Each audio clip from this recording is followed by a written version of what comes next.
Como sobreviver em uma época em que quase todas as grandes empresas paranaenses acabaram ou foram vendidas? É o nosso tema com Joel Malucelli, que fundou o Grupo J. Malucelli há 44 anos e hoje tem exatamente 44 empresas. Joel, são 44 anos de trabalho e 44 empresas hoje. Como expandir, como diversificar e sobreviver quando tantas empresas paranaenses acabaram? Bem, Vili, para te falar a verdade, nesses 44 anos de vida econômica, eu já cheguei a quebrar 2 vezes. Mas não quebrado, né? Mas eu tive prejuízos grandes e muitas dificuldades, porque nós convivemos nesses 44 anos com muitos planos de governo, muita inflação, muita instabilidade. Isso, com o tempo, acabou sendo uma lição. Porque hoje, com a economia estável, né, você trabalhar é mais fácil. É mais fácil planejar, é mais fácil se organizar, enfim. Então, eu acho que essas alternâncias que houveram na economia brasileira foi, para mim, uma lição. E eu acabei tendo sucesso nessa lição porque eu sempre fui muito precavido, eu sempre dei um passo do tamanho da minha perna e o grupo cresceu muito porque já é um grupo de 44 anos e foi um grupo fundado por mim. Então eu dirigi esse grupo desde o começo, do meu jeito de dirigir, com as minhas cautelas, com o meu pessoal. Então isso foi extremamente importante na história do grupo. Eu não sei como será a partir da sucessão. Logicamente está chegando o momento em que eu tenho que começar a pensar numa sucessão e eu espero que os meus descendentes tenham também essa responsabilidade. Como foi essa evolução para chegar a um trabalho tão diversificado, atuando em tantas frentes? Olha, foi por conveniência, eu diria, porque a primeira empresa do grupo foi a construtora. Depois a construtora começou a ter sua vida boa e naquela época existia um incentivo fiscal para você pagar menos imposto de renda e aplicar em reflorestamento. Então a segunda empresa do grupo foi uma reflorestadora. Aí, aproveitando a sobra de caixa do grupo, nós compramos uma corretora de câmbio e valores, que foi da Ing Camargo, muito antiga, isso eu estou falando já há 35 anos atrás. Então veio uma corretora de câmbio e valores para cuidar do nosso dinheiro, né? Então assim, uma empresa puxou a outra, foi uma sucessão e uma sinergia dentro do grupo, que foi em decorrência dessas necessidades e das oportunidades também. Em primeiro lugar, eu sempre gostei de ganhar dinheiro desde muito cedo, desde criança.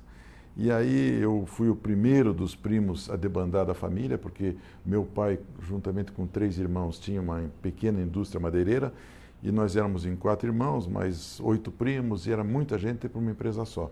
E eu era o mais novo de todos, e resolvi sair por primeiro.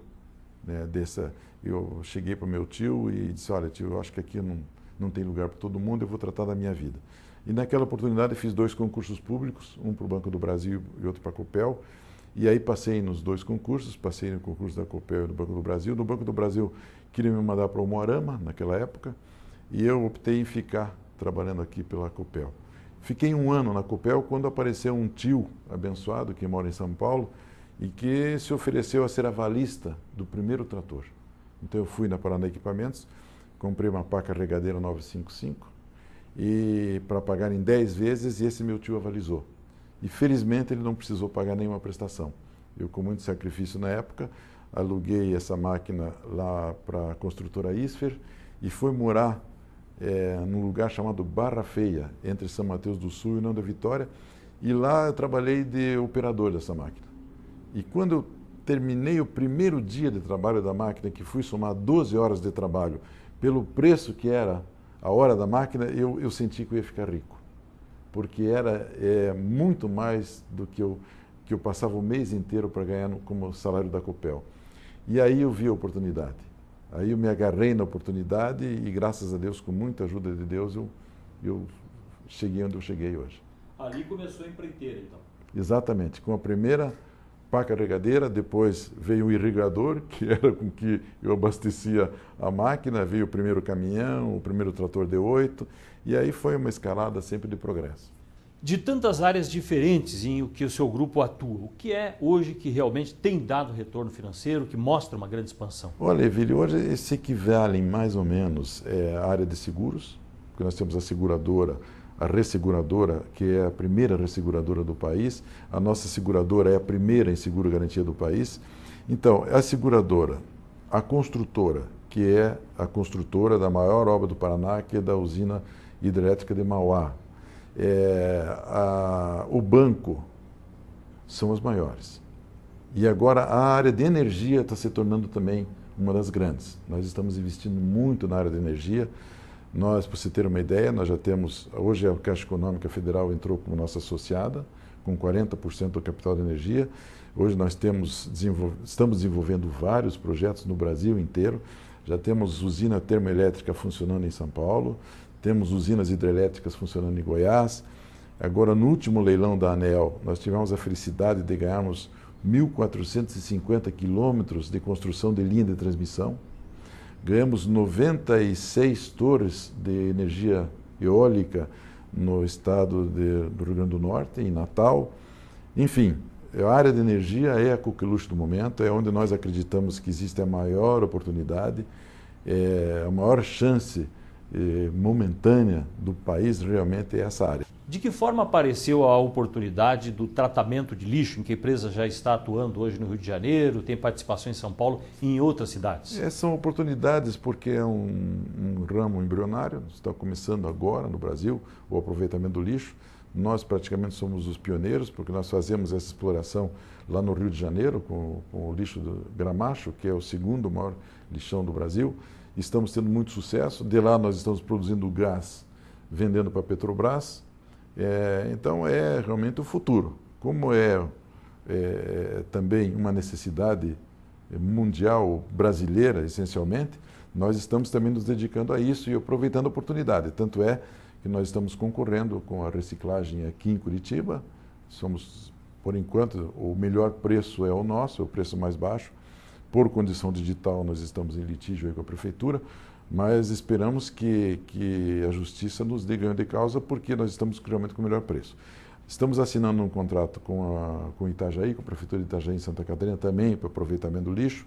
O nosso consorciado que nos acompanha nessa empreitada aqui em Curitiba, que é Heleno Fonseca, já explora lixos em São Paulo. Então é o negócio do futuro, porque você sabe que cachimba não é mais viável e também não é mais viável você entulhar de lixo certos grotões ou certos terrenos, sendo que você pode facilmente explorá-lo. O Paraná tem perdido impulso em sua industrialização e também na sua capacidade de trazer para cá verbas federais, verbas que o Paraná envia para Brasília. São estas as missões do governo futuro? Vili, nós viemos numa sucessão de bons governos, isso lá de Ney Braga, de Richa, de Álvaro, Paulo Pimentel, depois o Jaime Lerner também impulsionou bem, mas cada um tem seu estilo, né?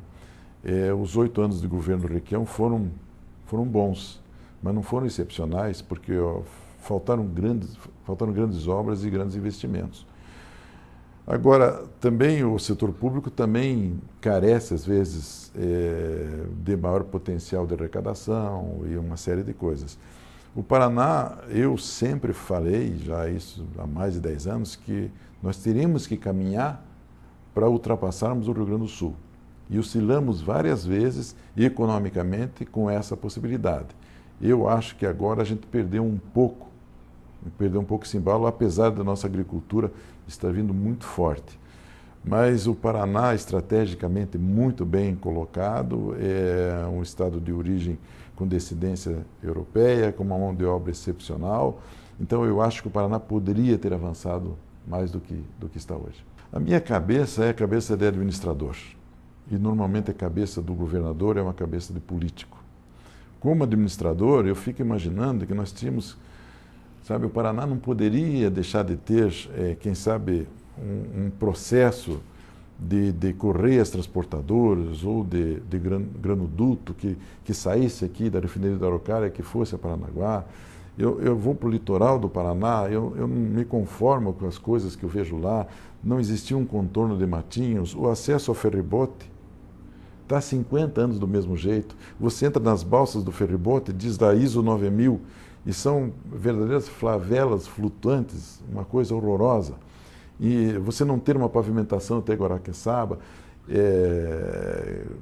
você justificando isso por causa do meio ambiente, mas você pode conciliar o progresso com o meio ambiente. Então, a gente vê nesse convívio aqui perto de Curitiba essas coisas que você, como administrador, não aceita. Não ter a ponte de Guaratuba, que substitui o ferryboat, é inaceitável hoje em dia, porque o custo de uma ponte equivale a mais ou menos a 20 quilômetros de estrada pavimentada. Então, você poderia deixar de pavimentar 20 quilômetros e fazer uma ponte tão importante quanto aquela. Então, essas coisas que, como administrador, eu vejo e sinto falta. Agora, para o político, não. Para o político, está 100% tudo perfeitamente administrável, bom, o Ibope bom, reeleição tranquila. Então, é difícil você querer olhar o lado político, a gente não consegue olhar. Eu consigo olhar só como administrador. Você veja, o Paraná perdeu a fábrica da Toyota agora, há pouco tempo, e não faz muita questão de ir atrás de grandes indústrias, né? E São Paulo continua, aquele interior de São Paulo cada vez mais forte, Sorocaba, aquela região lá de Campinas. E o Paraná tem que lutar mais, né, para poder se industrializar, porque a indústria vem para ficar, ela vem para ficar, é para sempre.